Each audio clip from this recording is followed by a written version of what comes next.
एक जनपद है उत्तर प्रदेश में, नाम है बदायूं। मैं उस जनपद का रहने वाला कि भारत एक ऐसा मुल्क है जो शांति के लिए, जो प्यार के लिए, जो अहिंसा के लिए जाना जाता है। महात्मा गांधी और बुद्ध के देश में बात करनी पड़ रही है कि सांप्रदायिकता के दौर में भारत कहाँ है। क्यों आतंक को किसी मजहब से जोड़ना? क्यों हिंदू और मुसलमान और सिख से जोड़ना?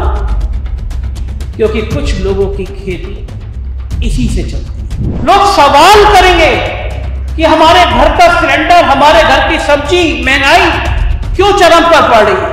लोग सवाल करेंगे कि किसान सड़कों पर क्यों मर रहा है, एक आंदोलन में 700-800 लोग क्यों मर जाते हैं। लोग सवाल करेंगे कि सीमाओं पर हो क्या रहा है, चीन हमारे यहां क्यों घुस रहा है। जिस देश का राष्ट्रपति हिंदू, जिस देश का प्रधानमंत्री हिंदू, जिस देश के तीनों सेनाओं के सेनाध्यक्ष हिंदू, जिस देश का चीफ जस्टिस हिंदू, जिस देश के सारे राज्यों के मुख्यमंत्री हिंदू, मुसलमान राष्ट्र कैसे बना दोगे? किन कल्पनाओं में बना दोगे? मैं उस जनपद से आता हूं जहां एक मुसलमान लेखक, मुसलमान कवि लिखता है, मन तड़पत हरि दर्शन को आज। लिखते थे, सुख के सब साथी दुख में ना कोई, मेरे राम तेरा नाम तुझसा ना कोई। पंडित जी ने कहा, बहू कैसी बातें कर रही हो, कुरान पढ़ाने की फीस कैसी, जब उर्दू पढ़ाऊंगा तो फीस लेगी। अखबार मेरा बच्चा है, मैं बच्चा नहीं बेचा करता। और 24 घंटे बाद एक दरोगा मेरे दफ्तर आता है और एक चिट्ठी होती है फर्जी नाम और फर्जी पते पर, और कहा जाता है कि मेरे खिलाफ आर्थिक अपराध अनुसंधान की जांच सेटअप कर दी।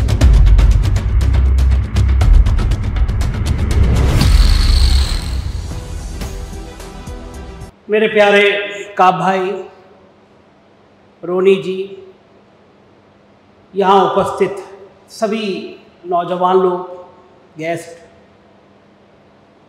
मुझे बड़ा अच्छा लग रहा है कि मैं इस क्लब में हूँ जिसका नाम ही संविधान से शुरू होता है। और मुझे बुलाया गया कि नौजवान हैं, आप लोगों में से बहुत लोग डॉक्टरेट कर रहे हैं, पीएचडी कर रहे हैं, देश का भविष्य हैं, और आपके जो विचार हैं मुझे मानना होता है, मुझे समझना होता है, मुझे स्वीकार करना होता है कि शब्दों से, कलम से बड़ी ताकत किसी भी तानाशाह के पास नहीं होती। जो शब्द होते हैं, जो कलम होती है, जो विचार होते हैं, जो भावनाएं होती हैं, उसको दुनिया की किसी भी जंजीर से बांधा नहीं जा सकता, किसी भी तरीके से डराया नहीं जा सकता। एक ऐसे दौर में हम पहुंचे हैं जहां हमें ऐसे मुद्दों पर बात करनी पड़ रही है। सांप्रदायिकता के युग में भारत का विचार, और ये बात करनी पड़ रही है उस देश में, ये बात करनी पड़ रही है उस मुल्क में, जिस मुल्क की नींव में, जिस मुल्क की आत्मा में सिर्फ प्यार है, शांति है और अहिंसा है। पूरी दुनिया में भारत की पहचान है कि भारत एक ऐसा मुल्क है जो शांति के लिए, जो प्यार के लिए, जो अहिंसा के लिए जाना जाता है। बड़ी तकलीफ की बात है कि वो मुल्क अब इस दौर में पहुंच गया है। कुछ ताकतें उस मुल्क को इस दौर में ले आई हैं कि हमें आज महात्मा गांधी और बुद्ध के देश में बात करनी पड़ रही है कि सांप्रदायिकता के दौर में भारत कहां खड़ा है। पूरी दुनिया सवाल करती है, पूरी दुनिया पूछती है कि क्या ये वही भारत है जहां महात्मा बुद्ध शांति का संदेश देते थे? क्या यही वही भारत है जहां एक लाठी और एक धोती पहने व्यक्ति ने कभी ना डूबने वाले, जिसके कहा जाता था अंग्रेजों के राज में सूरज डूबता नहीं था, एक धोती और एक लाठी के साथ एक व्यक्ति ने उस हुकूमत को, जिसको गुरूर था कि हमारा सूरज डूबता नहीं है, इस मुल्क से खदेड़ दिया था। क्या हम वास्तव में वही भारत हैं? इस पर आज चर्चा हो रही है, और चर्चा सिर्फ इसलिए हो रही है कि जिनको चर्चा करना चाहिए था, जिन संस्थाओं को चर्चा करना चाहिए था, जिस मीडिया को चर्चा करना चाहिए था, वो मुल्क के बादशाह से पूछते हैं कि आपको आम काट के खाना पसंद है या आम चूस के खाना पसंद है। वो बात नहीं करते कि कोई अखलाक क्यों मरता है, कोई पहलू खान के साथ अत्याचार क्यों होता है, क्यों किसी दलित को किसी दलित बेटी को रात के 2 बजे जानवरों की तरह पेट्रोल डालकर जला दिया जाता है, और क्यों इस मुल्क में दलित और पिछड़ों की बात करने वाला कोई नहीं है। ये सवाल अब सारे नहीं होते। जिन संस्थानों में ये सवाल होने चाहिए, उनको इस मुल्क की मीडिया को लोग गोदी मीडिया कहने लगे हैं। ये मेरे लिए शर्म की बात है, क्योंकि मैं मीडिया से आता हूं। और जब कोई पत्रकार खड़ा होता है, इस बुलंद आवाज को खड़ा होता है, तो सोशल मीडिया पे उसको धमकाने, उसको अभद्र टिप्पणी करने के लिए एक बड़ी फौज आ जाती है। रोनी सिंह इनका उदाहरण है। मेरी बहुत सारी हिम्मत और ऊर्जा उनसे आती है। एक महिला के सामने किसी पुरुष के मुकाबले में ज़्यादा बड़ी जिम्मेदारी होती है, लेकिन इस दौर में जब रोनी लिखती हैं तो नतीजा ये है कि 10 लाख लोग केवल ट्विटर पे उनको फॉलो करते हैं। पूरी दुनिया में उनकी आवाज़ जाती है, क्योंकि इस देश के जनमानस को लगता है कि अब उंगलियों पे गिनने वाले चंद लोग हैं जिन्हें इस मुल्क में दलितों, पिछड़ों और मुसलमान और बाकी अल्पसंख्यकों की बातें करने में, उनके हक की लड़ाई लड़ने की बात समझ में आती है। सवाल उठता है, मैंने कई बार पूछा, मैंने काफ का भी एक बार इंटरव्यू किया, मैंने इनके ऑर्गेनाइजेशन जुड़े बाकी लोगों से सवाल पूछे। एक जहन में आप मुसलमानों के लिए एक कॉमन सवाल पूछते हैं, एक विचारधारा के लोग कॉमन सवाल पूछते हैं कि जितने आतंकवादी पकड़े जाते हैं उसमें से अधिकांश मुसलमान क्यों होते हैं। ये सवालों से आप लोग भी रूबरू हुए होंगे। जो सेकुलर विचारधारा का है उससे ये सवाल कुछ चंद नफरती लोगों ने जरूर पूछा, मुझसे भी पूछा। मैंने उनसे पूछा, मुल्क में जितनी आतंकी घटनाएं हुई हैं, जितने लोग दुर्भाग्यपूर्ण तरीके से मरे हैं, उन सबकी लिस्ट बना दीजिए। उससे ज़्यादा लोग नक्सली हमलों में मरे हैं, और नक्सली हमलों में अधिकांश हिंदू समुदाय के लोग नक्सली। क्यों आतंक को किसी मजहब से जोड़ना? क्यों हिंदू और मुसलमान और सिख से जोड़ना? क्योंकि कुछ लोगों की खेती इसी से चलती है। कुछ लोगों को पता है कि अगर ये नफरत की बातें नहीं होंगी तो उनके अस्तित्व पर सवाल खड़े हो जाएंगे। कुछ लोगों को पता है कि ये नफरत अगर बाजारों में नहीं जाएगी, ये नफरत घर द्वारों में नहीं जाएगी, आपके गांव गलियारों में नहीं जाएगी, तो लोग सवाल करेंगे कि आखिर मुल्क की 40 साल से ज्यादा सबसे ज्यादा बेरोजगारी क्यों? लोग सवाल करेंगे कि आजादी के बाद से जितना कर्ज 2014 में लिया गया उससे कई गुना ज्यादा 9 सालों में क्यों किया गया? लोग सवाल करेंगे कि हमारे घर का सिलेंडर, हमारे घर की सब्जी, महंगाई क्यों चरम पर पड़ रही है? लोग सवाल करेंगे कि किसान सड़कों पर क्यों मर रहा है, एक आंदोलन में 700-800 लोग क्यों मर जाते हैं? लोग सवाल करेंगे कि सीमाओं पर हो क्या रहा है, चीन हमारे यहां क्यों घुस रहा है। इन सवालों को ना करना पड़े तो सिर्फ एक सवाल है, आप नहीं चाहते तो देश में मुसलमानों का राज हो जाएगा। मैं उनसे पूछता हूं कैसे राज हो जाएगा? मुगलों से लेकर अंग्रेजों तक वो कहते हैं मुसलमान राष्ट्र बन जाएगा। मैंने उनसे पूछा, इतने साल मुगलों का शासन था, अंग्रेजों का शासन था, क्या यह मुल्क मुसलमान का राष्ट्र बन गया? जिस देश का राष्ट्रपति हिंदू, जिस देश का प्रधानमंत्री हिंदू, जिस देश के तीनों सेनाओं के सेनाध्यक्ष हिंदू, जिस देश का चीफ जस्टिस हिंदू, जिस देश के सारे राज्यों के मुख्यमंत्री हिंदू, मुसलमान राष्ट्र कैसे बना दोगे? किन कल्पनाओं में बना दोगे? लेकिन गोदी मीडिया के एंकर टीवी चैनलों पर आपको यह बात समझाते हैं। मैं उन विचारधारा के लोगों से ज्यादा खतरनाक इस दौर में मीडिया को मानता हूं, गोदी मीडिया को मानता हूं। जिस मुल्क के चैनल दिन भर न हिंदू मुसलमान की नफरत फैला रहे हो, मैं उनको मानता हूं। एक खतरनाक दौर ला रहे हैं और उस दौर में बात करने की जरूरत पड़ती है कि सांप्रदायिकता के दौर में आकर भारत खड़ा है तो कहां खड़ा है? एक जनपद है उत्तर प्रदेश में, नाम है बदायूं। मैं उस जनपद का रहने वाला हूं। उस जनपद के एक शायर हुए हैं शकील बदायूनी। आप कल्पना करिए, 96 की बात है, तब विदेश जाना बड़ी बात होती थी। मैं पत्रकार था, आसियान देशों की कवरेज करने के लिए मलेशिया गया था। तो मुझे आज तक याद है, ऑस्ट्रेलिया का एक जर्नलिस्ट आया हुआ था, हिंदी बोल लेता था टूटी फूटी। पूछा कहाँ आए हो? मैंने कहा इंडिया। उसे पूछा विच स्टेट? मैंने कहा यूपी। बोला जिला? मैं जिला सुन के ही चौंका। बदायूं? मेरे रोल पे खड़ा हो गया। उसने कहा शकील बदायूं। मैंने के गाने सुने।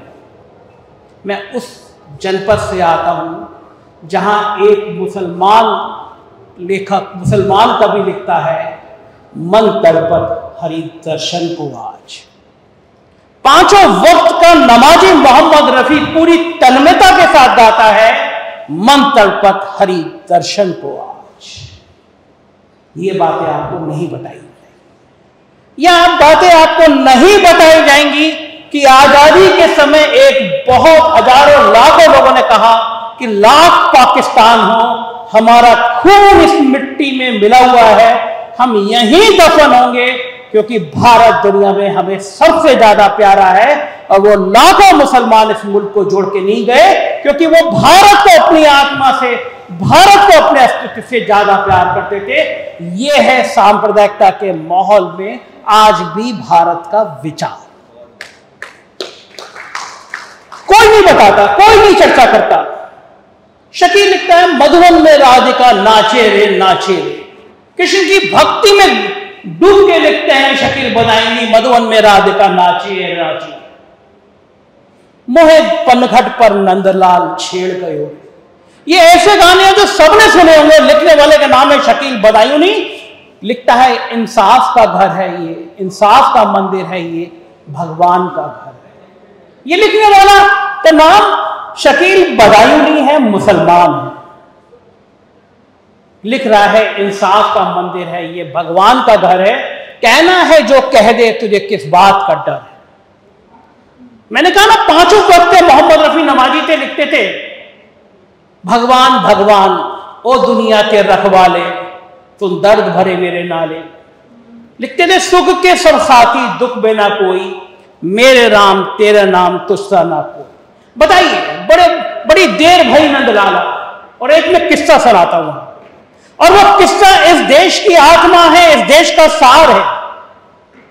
वो किस्सा बताता है कि सांप्रदायिकता के इस दौर में भारत कहां खड़ा है। वो किस्सा बताता है कि इस देश की आत्मा कहां है।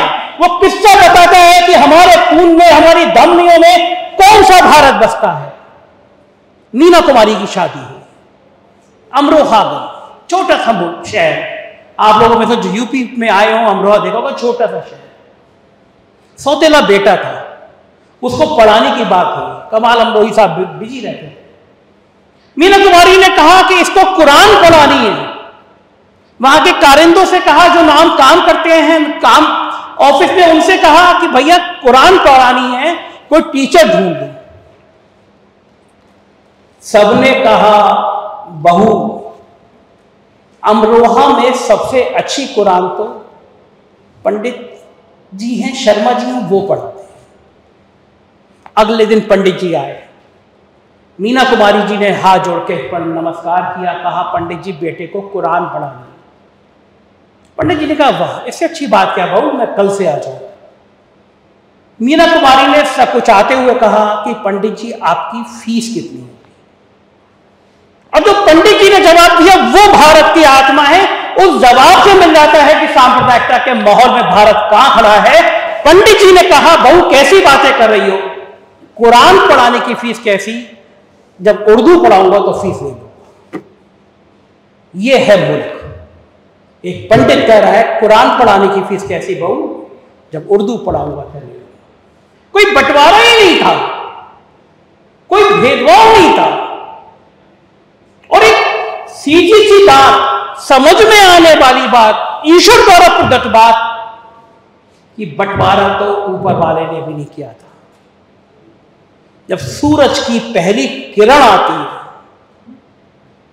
तो जितनी रोशनी, जितनी गर्मी वो हिंदू के घर में देती है, उतनी रोशनी, उतनी गर्मी वो मुसलमान के घर में देती है। ये नदियां, ये समुद्र का पानी कभी बंटवारा नहीं करता, और हमारा खून भी कभी हिंदू का अलग नहीं होता, कभी मुसलमान का अलग नहीं होता। ये दुर्भाग्य है हमारा कि एक सत्ता, एक ताकत, एक तानाशाह चाहते हैं कि गांधी के देश में नफरत की खेती शुरू हो जाए।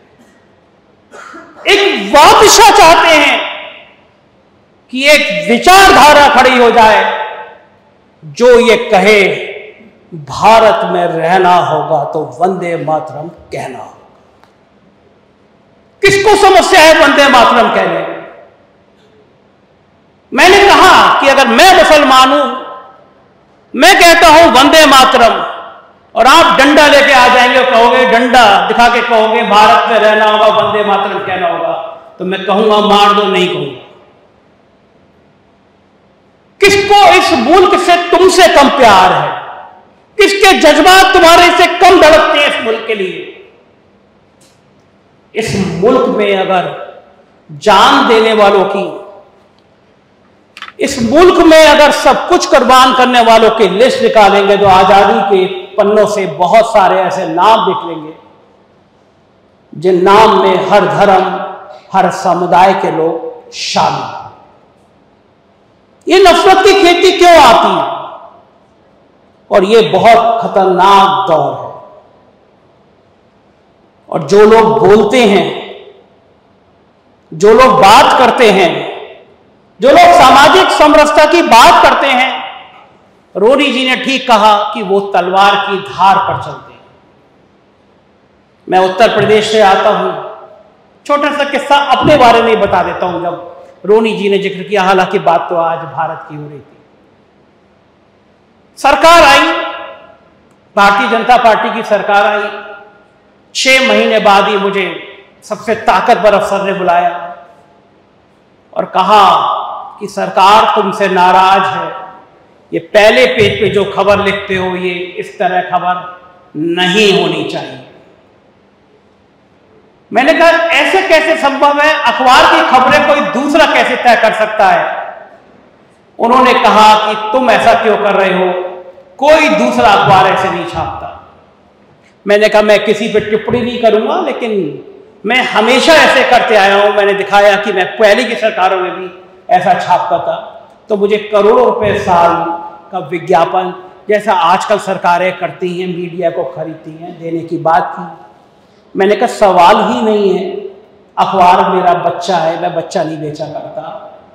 और 24 घंटे बाद एक दरोगा मेरे दफ्तर आता है और एक चिट्ठी होती है फर्जी नाम और फर्जी पते पर, और कहा जाता है कि मेरे खिलाफ आर्थिक अपराध अनुसंधान की जांच सेटअप कर दी जाती है। मैं आपको इसलिए बता रहा हूं कि आप जानें कि सच बोलने की कीमत क्या है, और सच बोलेंगे तो परेशानी क्या है, और परेशानी पार कर गए तो कितना बड़ा आकाश, कितना बड़ा समुद्र और कितनी बड़ी ताकत आपका इंतजार करती है। मैंने मना किया। कुछ ही दिनों बाद मेरे ऑफिस पे हमला हो गया, 2 गाड़ी में भर के लोग आए, ऑफिस तोड़ दिया। तब भी अखबार नहीं छुपा। मैं बोलना शुरू, वैसे जैसे बोलता हूं बोलना शुरू किया। एक मैंने एसटीएफ की खबर छापी, तो एसटीएफ के एडीजी हैं साहब, बहुत बड़े, अमिताभ यश, नाम सुना होगा आपने। उन्होंने क्रिमिनल डिफॉर्मेशन सूट दायर कर दिया। एसटीएफ के दफ्तर में मेरे दोस्तों को बुला के घंटों बिठाया जाने लगा कि हमें कुछ वेयर अबाउट दे दो संजय शर्मा के। मैं इसलिए बता रहा हूं कि ऐसी साजिशें होती हैं। उनको लगता है ये मुल्क के 8 लोग 10 लोग क्यों बोल रहे हैं, इनको परेशान करो, जिस तरह घेराबंदी की जा सकती है घेराबंदी करो। लेकिन फिर समझ में आया कि कुछ फायदा नहीं है। यूपी में पत्रकारों को मकान मिला करते हैं, सरकारी मकान मुझे मिला था। मैंने एक दिन एक नेता का इंटरव्यू किया, थोड़ा तीखा हो गया, सरकार को अच्छा नहीं लगा। सुबह 100 पुलिस वाले लगा के मेरा मकान खाली कर दिया गया। मैं मान्यता प्राप्त कमेटी का वाइस प्रेसिडेंट था, मेरी मान्यता खत्म कर दी गई, सारे विज्ञापन बंद कर दिए गए। ये सारे काम सरकारें करती रही और मैं बोलता रहा। लेकिन जो बात मैं आपसे कह रहा हूं कि जब सच की राह पे कोई चलता है तो उसका नाम दुनिया में होता है। अफ्रीका में पढ़ लिख के बहुत बड़े घर से ताल्लुक रखने वाला व्यक्ति अगर एक ट्रेन के डिब्बे में बेइज्जत होने के बाद बाहर नहीं निकलता, धोती पहन के नहीं निकलता, तो वो महात्मा गांधी नहीं होता। 14 साल जेल में रहने पे डिस्कवरी ऑफ इंडिया नहीं लिखता तो वो नेहरू नहीं होता। मैं किसी से तुलना नहीं कर रहा, लेकिन ये लोग मेरे आदर्श हैं। मैंने मान लिया था कि ये यातना का रास्ता होगा, ये यातना का मार्ग होगा, जेल द्वार होगा, लेकिन मुझे पता था उसके आगे असीमित आकाश मेरा इंतजार कर रहा है। और उसका नतीजा मेरे सामने है कि यह 4 PM यूट्यूब चैनल आज 150 मुल्कों से ज्यादा देखे जाने लगा। मैं देश के पॉलिटिकल कमेंटेटर में नंबर 1 तक पहुंच गया। 13.5-14 करोड़ व्यू आ गए जो मेरे सपने में नहीं थे। एयरपोर्ट हो, ट्रेन हो, मॉल हो, लोग मेरे संग सेल्फी खिंचाने लगे। लेकिन इससे भी ज्यादा बड़ी बात थी कि मैं मध्य प्रदेश चुनाव कवर करने गया। बहुत भूख लग रही थी, बहुत दूरी पे एक ढाबा दिखाई दिया। मैं ढाबे पे खाना खाने बैठा। ट्रक ड्राइवर ट्रक से उतर के मेरे पास आया, बोले आप संजय शर्मा हो ना, हम तो आपको रोज सुनते हैं, ट्रक पे बैठते हैं तो कभी आपको सुन रहे थे। तब जब ये हवाई जहाज से चलने वाले से लेकर ट्रक पे बैठने वाला व्यक्ति आपकी बात सुनने लगता है तो तानाशाह को समझ आना चाहिए कि इस मुल्क का अवाम क्या सोचता है, इस मुल्क की जनता क्या सोचती है। ये प्यार कहां से आता है? ये प्यार आता है कि ये नेहरू का देश है, गांधी का देश है, बुद्ध का देश है और ना नफरत नहीं चल सकती, यहां सिर्फ प्यार चल सकता है। और यही प्यार की भाषा इस मुल्क को जिंदा रखती है, दुनिया में सबसे बड़ी ताकत बनाती है। जिम्मेदारी आप सबकी है। जिम्मेदारी इस देश के नौजवानों की सबसे ज्यादा है। हो सकता है परेशानी का दौर हो सकता है तकलीफों का दौर हो, लेकिन याद रखिए जब द्रौपदी का चीर हरण हो रहा था और सभा में जो लोग खामोश बैठे थे, इतिहास आज भी उनसे सवाल करता है कि एक स्त्री के वस्त्र उतारे जा रहे थे और तुम खामोश बैठे रहे थे, तुम्हारी आत्मा को धिक्कार है। और मणिपुर में जब औरतों के वस्त्र उतारे जा रहे थे, उनको नग्न करके घुमाया जा रहा था। अगर आप अपनी सोशल मीडिया पे उसकी निंदा नहीं कर सकते, आप समाज में उसकी आलोचना नहीं कर सकते, तो याद रखिए इतिहास आपसे भी पूछेगा कि जब इस मुल्क में, इस मुल्क के एक राज्य में औरतों को नंगा करके घुमाया जा रहा था और आप खामोश अपने घरों में बैठे थे, तो कहीं ना कहीं आपके इंसान होने पर शर्म आएगी। और अब नहीं, कुछ साल बाद शर्म आएगी। इस खून को ठंडा मत होने दीजिए, इन जज्बातों को ठंडा मत होने दीजिए। आपका खून, आपका जज्बात ठंडे हो गए तो इस मुल्क में तानाशाहों की बाढ़ आएगी। तानाशाह की आंख में आग डाल के कहिए हम तुमसे नहीं डरते हैं, तुम्हारी जेलें छोटी पड़ जाएंगी, हमारी आवाजें बंद नहीं होंगी, क्योंकि हम इस देश के लोकतंत्र को बचाना चाहते हैं, हम इस देश की आत्मा को बचाना चाहते हैं, हम इस देश के संविधान को बचाना चाहते हैं। और यकीन मानिए आप खड़े होंगे तो तानाशाह डरेगा। तानाशाह की सबसे बड़ी कमजोरी है कि उसको डर तब लगता है जब उसको लगता है कि लोग उससे डरना बंद कर रहे हैं। मेरा आप सबसे आह्वान है, विचार को बढ़ाइए, अपने अपने स्तर से मत करिए, जो कर सकते हैं वो करिए।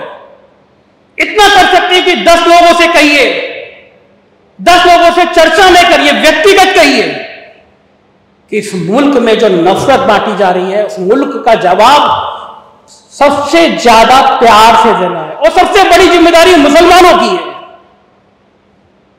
उनको समझ में आना चाहिए कि उनको भड़काया जा रहा है, वो भड़केंगे। और तानाशाह को लगता है, ऐसी विचारधारा को लगता है कि जब नफरत चरम पे थी, जब नफरत पीस में थी, तब भी इस मुल्क के 37% लोगों ने इस विचारधारा का समर्थन किया, तब भी 53% से ज्यादा लोग एक तरफ खड़े थे, 60% से ज्यादा लोग एक तरफ खड़े थे। यानी इस मुल्क का बहुमत, इस मुल्क की ताकत धर्मनिरपेक्ष है। सांप्रदायिकता के माहौल में भारत क्या है, इसका नतीजा यह है कि 63% लोग स्वीकार नहीं करते। वो कहते हैं हमारा भारत गांधी का भारत है, हमारा भारत बुद्ध का भारत है, हमारा भारत प्यार का भारत है, हमारा भारत मोहब्बत का भारत है। और आप खड़े हो गए तो यह मुल्क प्यार के लिए ही जाना जाएगा, ये मेरा दावा है। बहुत बहुत शुक्रिया, थैंक यू।